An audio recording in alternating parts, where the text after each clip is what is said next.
Guys, आपने मेरे videos में म्यूचुअल फंड एसआईपीज के बारे में काफ़ी बार सुना होगा, लेकिन मैंने कहीं पे भी डिटेलफुली उसके बारे में डिस्कस नहीं किया है।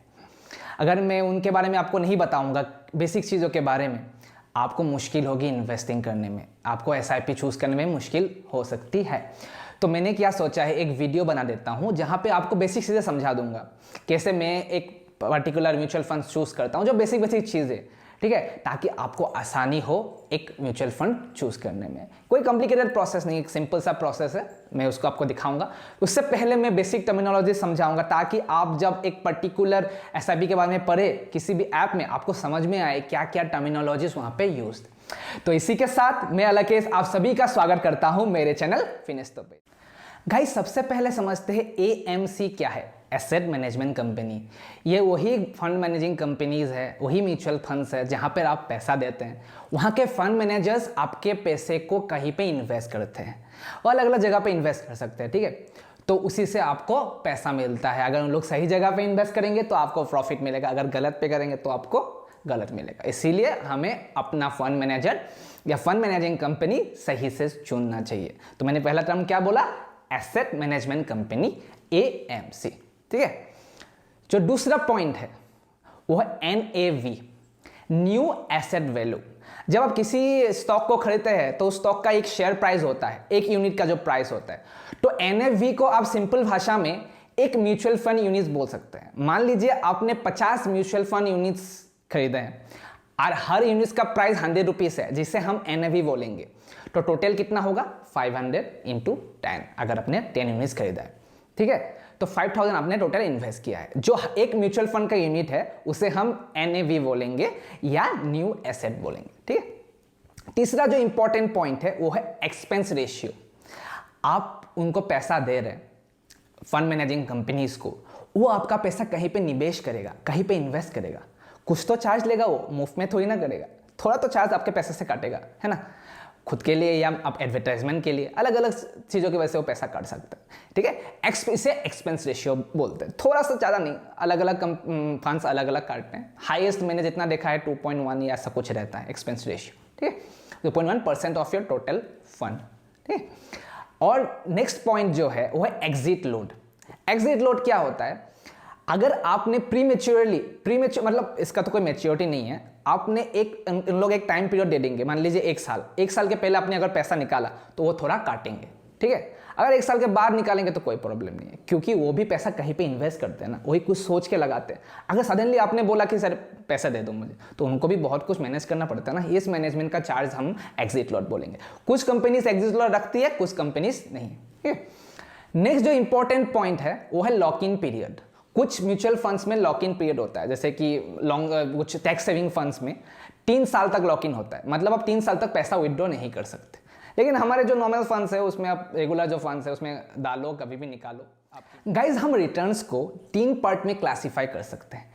एक आपका CAGR, compound annual growth rate, दूसरा एब्सोल्यूट रिटर्न, तीसरा एनुअलाइज रिटर्न और IRR और XIRR। एक एक के बारे में आराम से देखते हैं। मान लीजिए आपने 10,000 रुपये इन्वेस्ट किया। There are 2 ways of investing in SIP. एक तो आप प्रति महीने सेम अमाउंट दे या एक साथ दे दे, उसको हम लमसम बोलते हैं। आपने कंपाउंड इंटरेस्ट का फॉर्मूला पढ़ा ही होगा ना क्लास 9-10 में। अगर आपने कुछ अमाउंट इन्वेस्ट किया है, मान लिया 10,000 रुपये, आपका अमाउंट प्रति महीने कंपाउंड हो रहा है, आपको एनुअली 12% ऑफ रिटर्न मिल रहा है। 5 साल के बाद आपको कितना पैसा मिलेगा, कौन सा फॉर्मूला यूज करेंगे, जो दिया हुआ है 9-10 में आपने पढ़ा था, A = P 1 + R/N NT, ठीक है। यहां पे जो R है ना, इसे हम CAGR बोलेंगे। ये एवरेज एनुअल रिटर्न है, कंपाउंड एनुअल ग्रोथ रेट। ये सिर्फ आपका लमसम के लिए काम करता है। जब आपने एक बार पैसा डाल दिया फिर देखेंगे क्या होता है, उस टाइप का एटीट्यूड के लिए ये काम होता है। मंथली रिटर्न के लिए ये इतना अच्छा नहीं है, क्योंकि मंथली रिटर्न में आप महीने में देते हैं ना, एक साथ नहीं देते ना, तो ये एप्लीकेबल नहीं है, ठीक है। तो आपने को समझ में आ गया CAGR कब एप्लीकेबल है, जब आप लमसम डालते हैं, एक साथ में पैसा डालते। दूसरा जो है एब्सोल्यूट रिटर्न, वो सिंपल फॉर्मूला है, profit by cost price into 100। मान लीजिए आपने 1 साल एसआईपी किया 1,000 रुपये डाल के, आपने 1 साल में कितना डाला, 12,000 रुपये। मान लीजिए आपको 14,000 रुपये टोटल मिला, प्रॉफिट कितना हुआ, 2,000। 2000 divided by 12,000 total amount invested into 100, जो भी आपका आंसर होगा वही आपका एब्सोल्यूट रिटर्न होगा। ठीक है, ये सिंपल है, ये जो अपना प्रॉफिट परसेंट निकालते हैं यही है। ठीक है, लेकिन जो थर्ड है XIRR और IRR, ये सबसे इंपॉर्टेंट है। अब इन दोनों के बीच में क्या डिफरेंस है? कुछ भी डिफरेंस नहीं है। ये X इसीलिए आता है क्योंकि ये XIRR टर्म एक्सेल में कैलकुलेट होता है, तो इसीलिए हम X यूज करते हैं। ठीक है, कोई डिफरेंस नहीं है, बस हम इजीली एक्सेल में कैलकुलेट कर सकते हैं, तो हम XIRR नाम इसको दिए। Internal rate of return, X मतलब extended internal rate of return, दोनों सेम ही है, कोई भी डिफरेंस नहीं है।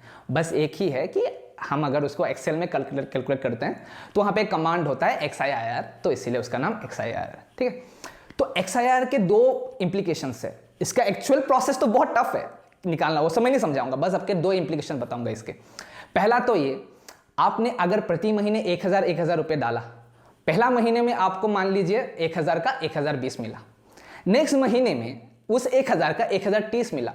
जो पर महीने आप हजार इन्वेस्ट कर रहे हो ना, आपको हर महीने अलग अलग रिटर्न्स मिल रहे हैं। ठीक है, तो आप ऑन एन एवरेज अगर बोल लोगे यार डिवाइड कर देते हैं सब ऐड करके, ये अच्छा पैरामीटर नहीं है। ठीक है, ये एक चीज़ है, हर महीने जो आप 1000 डाल रहे हो उसका अलग अलग रिटर्न आ रहा है। ठीक है, तो पहला महीने का जो 1000 रुपये वो 12 महीने के लिए निवेश हुआ, सो दूसरा महीने का जो 1000 है वो 11 महीने के लिए निवेश हुआ, तो अलग अलग है ना। तो इसीलिए आप वो वाला फॉर्मूला नहीं यूज कर सकते, लमसम वाला फॉर्मूला जो मैंने सबसे पहले बताया था। टिपिकल एग्जांपल ले लेते हैं। मान लीजिए मैंने 2 फरवरी 2020 को एक SIP खोला था जिसका मंथली इंस्टॉलमेंट 10,000 रुपये है। मैंने उसको 2 सितंबर 2020 तक कंटिन्यू किया, तो टोटल अमाउंट मैंने कितना एक्यूमुलेट किया है? अराउंड 7,000। मेरे को कितना मिला? 86,000। मेरा एब्सोल्यूट रिटर्न क्या होगा? Profit by cost price into 100। Profit कितना है? 86,000 माइनस 70,000, कॉस्ट प्राइस कितना है? 70,000 इंटू 100, आपको इतना मिलेगा। लेकिन ये करेक्ट नहीं है, मैंने आपको बताया है कि ये चीज़ करेक्ट नहीं है, क्योंकि ये करेक्ट पर्टिकुलर चीज़ को सिग्निफाई नहीं करता। तो XIR कैसे कैलकुलेट करते हैं? तो आप XIR टाइप कीजिएगा, इधर आप क्या कीजिएगा, इसको सिलेक्ट करिएगा इधर तक, है क्या, कॉमा दीजिएगा, इधर दीजिएगा, इसको में 10 लिख दीजिएगा। ठीक है, 81.89, ये हो गया आपका XIR। आपके जो म्यूचुअल फंड में दिखाता है ना, जो मैंने आपको दिखाया था वहाँ पे स्क्रीन पे, जो XIR दिखा रहता है, यही है आपका। ये आपका एब्सोल्यूट रिटर्न कहीं पे शो नहीं करता, क्योंकि मैंने आपको बताया था क्यों ऐसा होता है। ठीक है गाइस, पहले हम मनी कंट्रोल वेबसाइट पे जाएंगे। यहाँ पर आपको म्यूचुअल फंड का ऑप्शन मिल जाएगा, आप वहाँ पे क्लिक कीजिएगा और अपना जो पसंद का म्यूचुअल फंड है जिस पे आप निवेश करना चाहते हैं उसका नाम टाइप कर दीजिएगा। मैं एक एग्जांपल ले लेता हूँ, मेरा जो फेवरेट है Parag Parikh flexi fund regular plan. ठीक है, तो प्रिलिमिनरी चीज़ें क्या क्या देखना होता है हम 1-2 मिनट में इसको समझ लेते हैं। ठीक है, पहले तो मैंने आपको बताया था जो NAV न्यू एसेट वैल्यू, वो आपको यहाँ पे दिख रहा होगा। ये परसेंटेज का मतलब क्या है कि उतना प्रतिशत से बड़ा है एक दिन में। एक क्रिजल एक रैंकिंग कंपनी है जो सब रैंक करते हैं म्यूचुअल फंड को, उसने इसको वेरी हाई रिस्क वाले कैटेगरी में रखा है। ठीक है, मैंने आपको फंड साइज समझाया है, कितना अमाउंट वो मैनेज करते हैं पर्टिकुलर फंड। मैंने आपको एक्सपेंस रेशियो भी समझाया है। ठीक है, तो कैटेगरी एवरेज से एक्सपेंस रेशियो कम है, मतलब आप इस पर पैसा लगाने का सोच सकते हैं, क्योंकि कम पैसा चार्ज करते हैं ये पर्टिकुलर म्यूचुअल फंड। ठीक है, ये बेसिक चीज़ें हमने देख ली। और ये एक फ्लेक्सी कैप फंड है, मतलब ये आपके जो लार्ज कैप कंपनीज हैं उस पर ज़्यादा पैसा लगाती है। ठीक है, तो रिस्क थोड़ा मिनिमाइज हो जाता है। ठीक है, हम पहले उसका पोर्टफोलियो देख लेते हैं। ठीक है, देखो इसका इक्विटी होल्डिंग्स इंडिया में 65% है और बाहर 30% है। बाहर इन द सेंस ये देखिए आप, ये अल्फाबेट जो है गूगल की पेरेंट कंपनी, उस पर पैसा लगाती है। माइक्रोसॉफ्ट बाहर की कंपनी है, फेसबुक बाहर की कंपनी है, तो इसीलिए इसका फॉरेन इन्वेस्टमेंट काफ़ी हाई है। ठीक है, तो आप इस पर देखेंगे ना, काफ़ी अच्छी सी कंपनी मिल जाएगा, बजाज, हीरो मोटरकॉर्प, अमेजन, ये इंडियन एनर्जी एक्सचेंज, IEX, ये सब काफ़ी अच्छा कंपनीज हैं। ठीक है, ये ITC के बारे में आपने सबने सुना होगा, और स्पेसिफिकली आप माइक्रोसॉफ्ट, गूगल और अमेजन के बारे में आपने सुना ही होगा, तो ये उन पे पैसा लगाती है, तो एक फंड काफ़ी अच्छा है। ठीक है, तो इसलिए लार्ज कैप बोलते हैं क्योंकि ये सब कंपनीज काफ़ी प्रोग्रेस कर चुकी वाली कंपनी है ना, तो इस पर डूबने का चांस काफ़ी कम रहता है। ठीक है, तो ये हमने देख ली बेसिक चीज़ें। तो हम रिटर्न्स पे जाएंगे। अभी इसने एक साल में 59.74% रिटर्न दिया है, जो कैटेगरी एवरेज से ज़्यादा है, एवो एवरेज परफॉर्मेंस दिया है। और एक देखिए 2 साल में भी एवो एवरेज परफॉर्मेंस दिया है, 3 साल में भी एवो एवरेज परफॉर्मेंस दिया है, तो भाई कितना अच्छा परफॉर्मेंस दे इस पर्टिकुलर म्यूचुअल फंड ने, आप देख सकते हैं, ठीक है। और हम एक पर्टिकुलर एग्जांपल लेते हैं। अब अगर आपने 2 साल पहले 7 जून 2019 को 1000 का म्यूचुअल मतलब SIP खोला होगा, तो 2 साल में कितना पैसा एक्यूमुलेट होगा? 24,000 रुपये। लेकिन आपका पैसा कितने अमाउंट तक ग्रो हो जाएगा?